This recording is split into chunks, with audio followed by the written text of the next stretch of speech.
جتنے بیٹھے ہیں نا، ہمارے لیے، ہمارے دادوں پردادوں کے لیے اور اس کے بھی دادوں پردادوں کے لیے، سب کے لیے جتنا حضور اکرم صلی اللہ علیہ وسلم روئے ہیں ہم سوچ نہیں سکتے۔ نماز میں وَامْتَازُوا الْيَوْمَ أَيُّهَا الْمُجْرِمُونَ، جو قیامت کا میدان ہوگا، اولین و آخرین، جن و انس سب کے بیچ میں اعلان ہوگا، او پاپیو،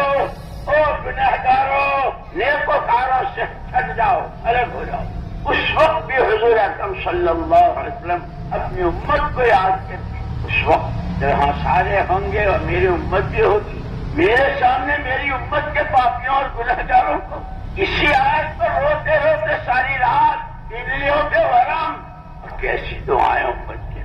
تمہاری ادنا تکلیف تمہارے نبی کو بے چین و بے کل کر، کسی کروٹ چین نہیں۔ اس حشر کے میدان میں لوگ نفسی نفسی نفسی کہہ ہوں گے، محمد الرسول اللہ صلی اللہ علیہ وسلم یا رب امتی امتی امتی۔ تو پل صراط سے گزرنا، نیچے جہنم، آگے جنت، کہیں ایک دل کی جہنم میں نہ گریں۔